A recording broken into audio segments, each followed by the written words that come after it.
welcome to my channel. Today we are going to talk about communication with parents. We want to turn that tension into triumph. Before we get started, again, I am Dr. Corey White. I am a lifelong educator here to support you. I've been in your shoes. I've been a teacher. I have been an administrator. I have been a coach of principals. I've been an instructional leadership director. I have been an assistant superintendent. I've been over special education. I've been over safety and security. You name it, I've probably walked it. So let me help you. Currently, I am coaching and supporting aspiring teachers, aspiring leaders. I'm an adjunct professor. When I tell y'all I love education, guys, I love it. So again, before we move any further, I need you to subscribe to my channel. Hit the bell below so you can get notifications of anything that I may post or any future videos. Again, let's get started. We know the school year is almost here, brand new, exciting 24-25 school year, and some of you are like, I can do students all day long. Kids are going to be kids. We know that. But it's the adult interaction that kind of gives me a little angst. So this is why we are talking about this today, to try to give you some tips to get ahead of it. Again, I've already shared who I am. Today, what we are going to do, I'm going to help to equip you with some strategies on how to handle sometimes some difficult conversations that you may have. Why are you here? Hopefully you stumbled across this and you're going to say, hey, let me subscribe to her channel because she's got some good information that can help me, some practical stuff. You want to see my wonderful face, or you are truly interested in learning how to address the occasional difficult conversations that you may have with parents. Question for you. I want you to think about a difficult conversation that you have had in the past with a parent. What made it challenging? For me, I immediately think about when I had to tell a parent that their baby was going to be retained in third grade because they did not meet the requirements. But let me go back and say we had had several conversations along the year, but that finality, that final conference where I had to say, hey, they're going to be back next year, that was tough. That was a challenge for me, and it made it a challenge for me because I knew this mom was doing everything that she could. She was completely against it. She did not agree in any of the previous conferences, so it was tough. It was tough. Understanding the tension. Let's start with this bottom line on the screen right here. I don't know if my pointer is coming up.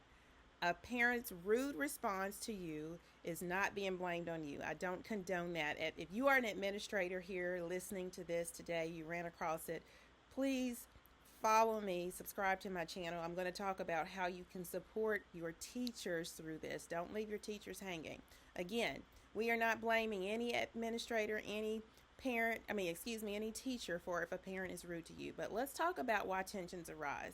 If you are human, hey, you have bad moments sometimes. Not making excuses, but here are some things that came across the front of my mind when thinking about these things. Sometimes parents are going through loss of jobs, loss of relationships. They may be going through a divorce. They may have had a death in the family. They may be a caretaker to a student with special needs. They may be a caretaker to an older individual, their mom, their dad, their aunt, their uncle. A lot of stressors in life could cause their frustrations to come out on you.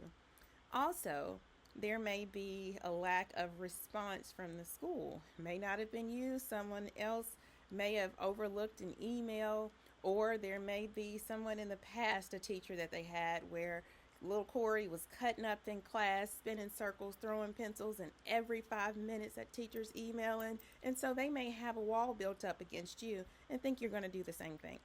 Not your fault, but could be a reason for tension.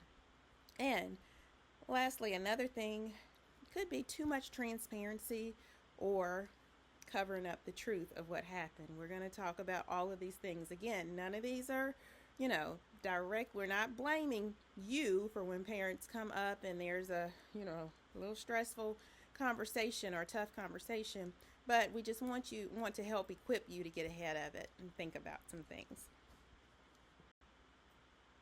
All right.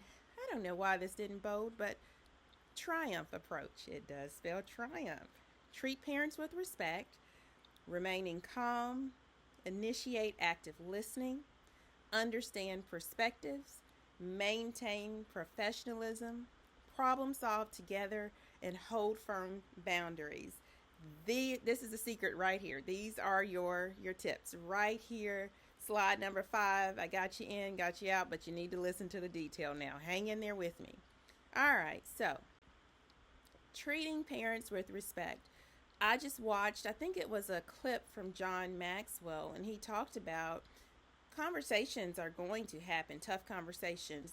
They're inevitable. We work with people, but we've got to learn to collaborate. However, what usually throws, it goes south or goes sour is when when disrespect creeps up. So we want to make sure that we are being respectful. How do we do that?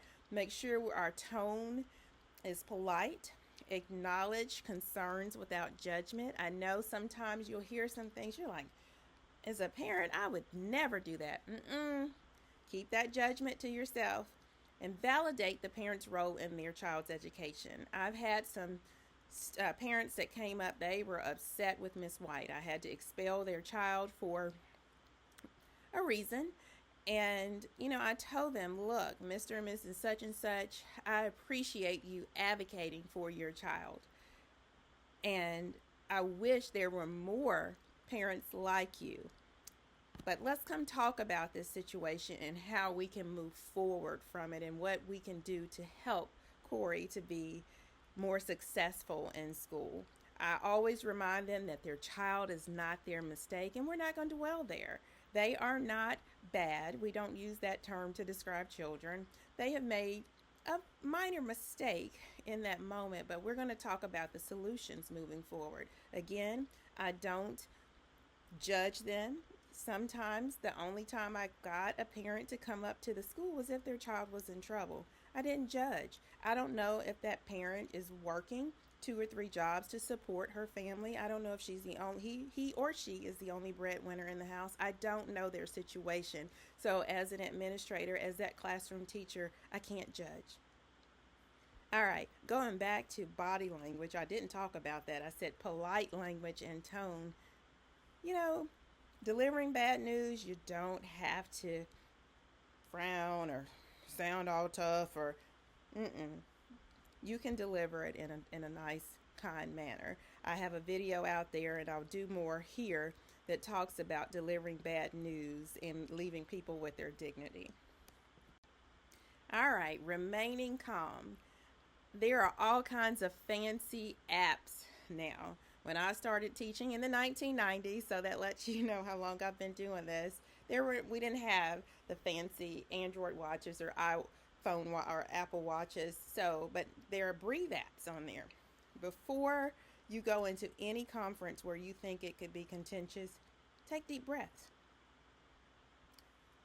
Use your app. Pause before responding. Let me say that again. Pause before responding.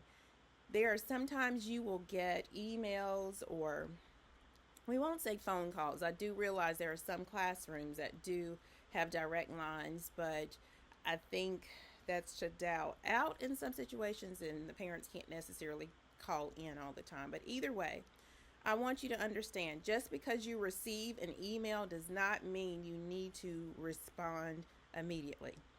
Let me say that again. Just because you receive an email from a parent does not mean you need to respond immediately. Sometimes I would type out my email, I would go and allow my coworker to read it, and then if it's okay, I would schedule that to go out. But you need a pause, a break. Sometimes it helps both sides. So just understand, take a break. Also, let me say, make sure you respond within 24 hours. That was my rule of thumb. It usually helps a lot. Even if you don't have all the information, get back with the parent and you can say, hey, I'm still looking into this, but I wanted to call you back. That's a free tip here. All right, focus on solutions and not the blame. You should have checked his folder. I've sent it home. You should have known he had a D. We send weekly folders home every week. Or, whatever your student information system is. Some people use Power School. All the grades are there. Why are you just now questioning the grades? Oh, no, as a teacher, as an administrator, again, focus on solutions and not the blame. Mr. White, would you happen to have access to the Power School? Well, let me show you. If you log in here, this may help for you to not have any more surprises in case Corey's not showing you and sharing grades with you. You can log in here, and as soon as I upload grades, it can even send you a notification that the grades are being uploaded. Again, focus on solutions and not the problem. Initiate active listening. You want to make sure you are maintaining eye contact. I know no one here would ever do that, but sometimes people are nervous and you may not even realize you're doing it. You don't want to get into your phone. Hopefully that is put away during your conference, and you don't want to be in your computer. I know, sometimes people like to take notes on their electronic devices, but I want you to be mindful. Maintain eye contact. Another tip, reflect back what you heard.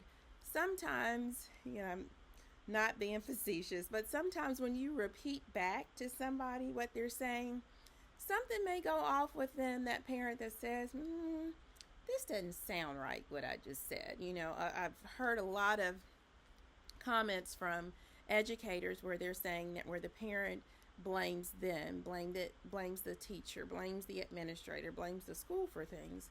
Well, repeat back what they're saying to you, being kind and polite. And sometimes, and for me, repeating back to people, it helps me to process what they are saying and helps me to be able to prepare to clarify questions. So, Ms. Jones, okay, what I'm hearing, your concerns are that Corey is not bringing the folder home, and Corey is telling you that I'm not giving her grades back in a timely fashion. Okay, let's address that. So again, just repeat back the concerns, and then you go from there. And once you are reflecting back what you have heard, you ask clarifying questions. It's okay to do that. But again, if you are maintaining eye contact, you're being polite, your body language, asking clarifying questions, it's okay. Understanding perspectives. I can't stress this one enough.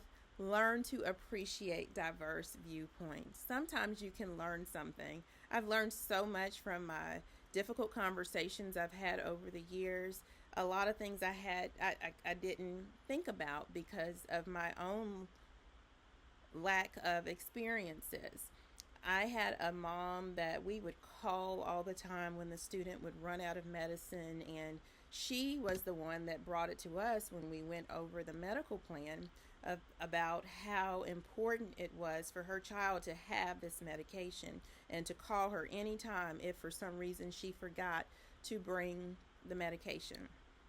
Well, there was a time when this happened, and we're calling, nothing. And I'm just like, what in the world? Well, she finally came up and she just shared. She said, Miss White, I work in a warehouse, and we are docked every time we come to that phone for various reasons.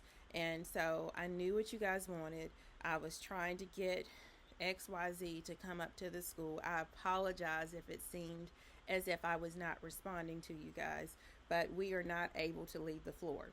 That was foreign to me as an educator, because I was very fortunate, very blessed to know that if there was an emergency, my principal, my school administrator was going to come down, get me out of the classroom, cover it, no big deal. But there are people, I learned, that work in situations, guys, where they can't do that. So again, this goes back to the previous slide.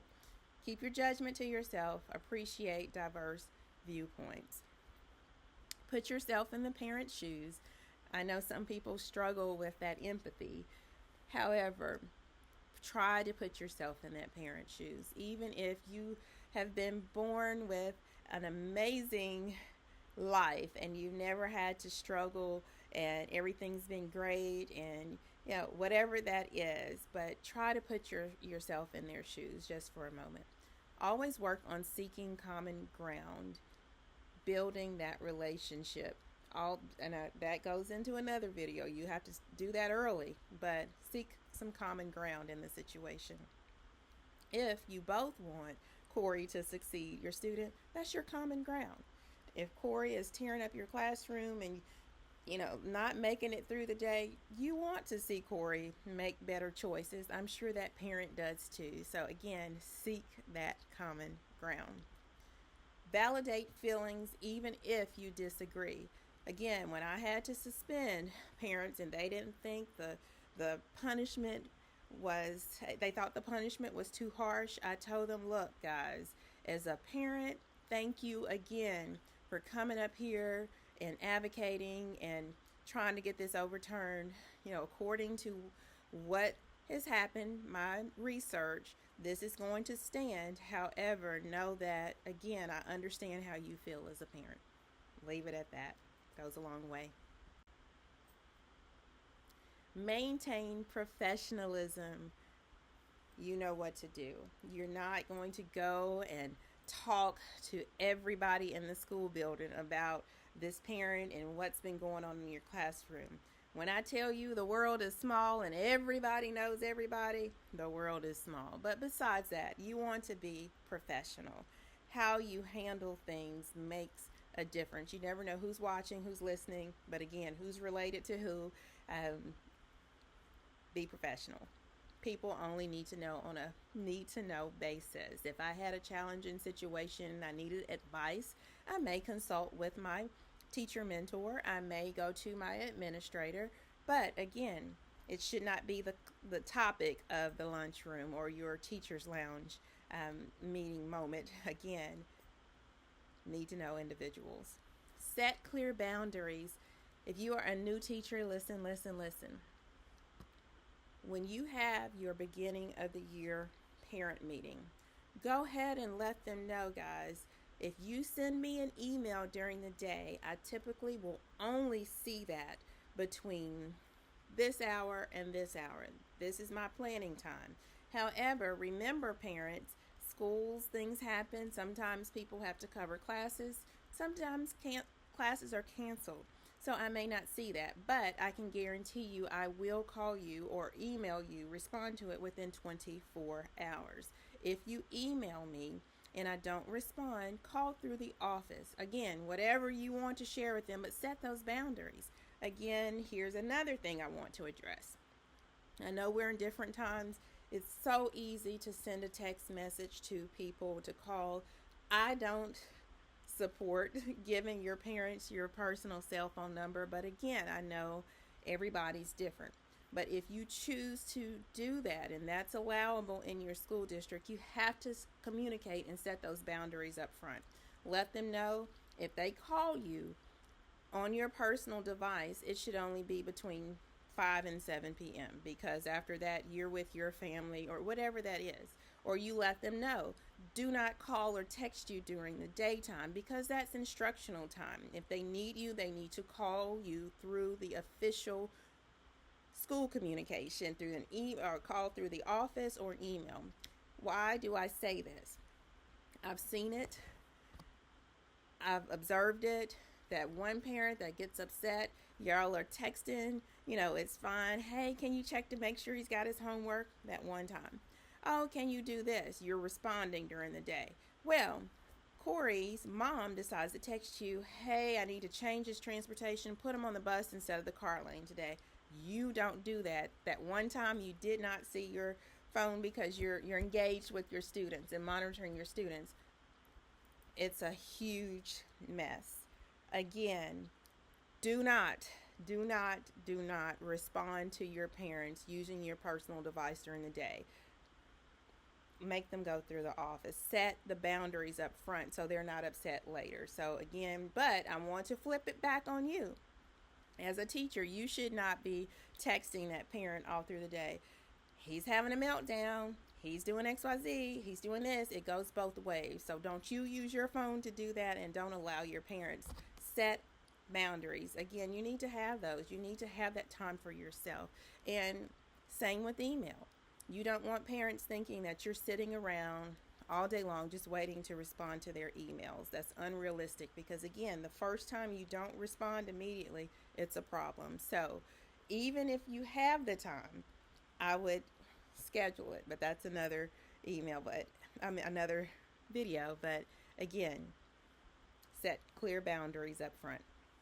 Avoid personal attacks. I don't think I need to say much about that. Please don't attack the parent. I know sometimes you're like, Dr. White, they attack me all the time. Well, we're hoping we're going to change that and work with your administrators where they're not doing that or not allowed to do that. But don't you throw personal attacks back. Don't you take anything personal. Go back to remembering why sometimes tensions can arise. Again, it's not your fault, but don't you lash back out. You remain professional. Problem solve together. Again, you're going to brainstorm solutions together. Make it seem like it's their idea. When you try some of their ideas, come on, meet them at halfway, and you don't think they're going to work, they don't work, hey, at least you tried it. But you want to brainstorm some solutions. They are the most important piece in their child's education, so do it together. You want to focus on win-win outcomes and follow up with action plans. That's extremely important. If you set up any sort of plan, any sort of action, if you tell the parent, hey, I'm going to send this on Tuesdays and you'll let me know on Wednesday, you follow up in a couple of weeks to see if it's working, how is it going? Do you need to go back to the drawing board? Or you're just going to check in with the parent to see, their perspective or perception on something after a couple of weeks. So always follow up. I kind of got ahead of myself on that other slide, but when I tell y'all I'm so into helping educators with balance and boundaries, I think that's going to be a title of my next video, Balance and Boundaries. Hold firm boundaries. Clearly communicate expectations, time to communicate with you, personal time versus school hours, time you will respond, when to expect a response, and when to contact the school office. Again, anything during the hours of, if you're at 8 to 3 school, I always tell my parents, call the office. Call the main office. If you email me, don't email me anything about a change for that day. Call the office. If it's, something that can wait, I'll get back with you within 24 hours. You got those parents that will send you emails on Saturdays. Guess what? Technology is so amazing. Even if you do have the time and you choose to work just for a little bit at home on the weekends, I would schedule that email to go out Monday morning at 6 a.m. If you want more help on that, comment below and I will do a video about that. Reinforce consequences calmly. Again, you don't have to, he better do this and he better, Be calm. You can communicate everything respectfully. Seek support from administration if needed. Always inform about parents that may be a little triggered ahead of time, and refrain from creating an ambush. So, for example, what am I saying here? If you have a potentially challenging parent that's going to show up for a conference, let your admin know. Let them know, hey, Miss So-and-so is going to be in the building. I think I've got it under control, but I just wanted to let you know. That is perfectly fine.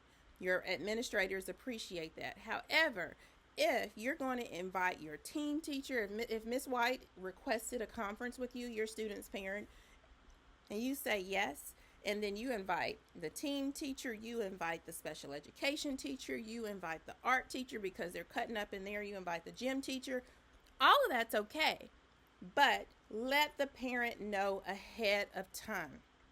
Again, anybody that you are going to include in that meeting, let them know ahead of time. No one likes to be ambushed. I know I don't. That will, put up a wall immediately. So I can hear some of you saying, well, they do that to me all the time. They come with a bunch of people. I can help you with that as well. I have turned some people away. Who is this? Okay, Miss, just let me meet with you, and then we'll bring them in at a little bit later. But again, different video. But for you, educators, don't ambush your parents. They should know who is going to be in the meeting ahead of time. All right, here's some scenarios. Want you to think through. I know this would never happen in your district.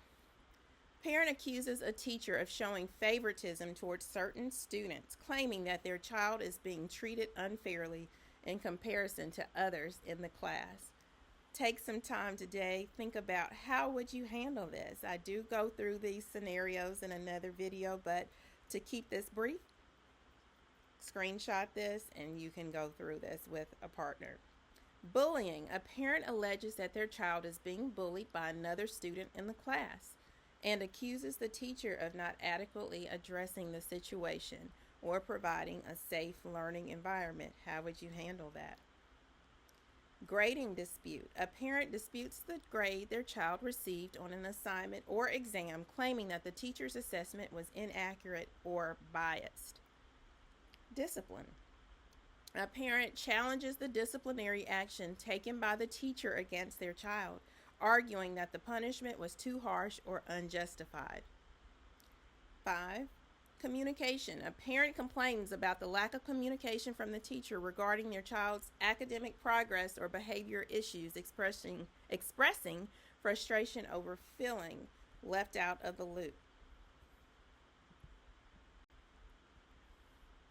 All of those are real situations, and we talked a lot about that. The grades. All right, thank you, Mr. So-and-so. Thank you so much for bringing this to my attention. Let's talk about this. Ask questions. Did Corey happen to bring home the Tuesday folder? I sent a lot of papers. I send them home every Tuesday. I know sometimes we're busy. Oh, did Corey show you the letter about the login? Let me get you a new login so you can check this. Let me show you how I grade papers. Accusing of behavior. Use this a lot. Again, you have to over communicate. The consequence, especially if you're a teacher, this is easy to get out of if there's a suspension involved. Administrators not throwing anything on you, but you did sign up for that job, so you take that off your teachers. They received a 3-day suspension. Teachers, you can go through, hey, these are the things I did before sending Corey to the office. However, do know this is our discipline code of conduct. This is where we were. I sent to the office. Once I send to the office, it's out of my hands. But let me help Corey. Let's talk about a plan we can put in place so when she comes back to school, we can move forward. So again, there's all types of ways to handle it using the same techniques we've talked about today, turning your attention into triumph. If you have any strategies that you would like to share, please share them below in the comments. If you have any questions, deep thoughts, let me know. Again, Dr. White here. I'm here to support you. I hope you have an amazing school year.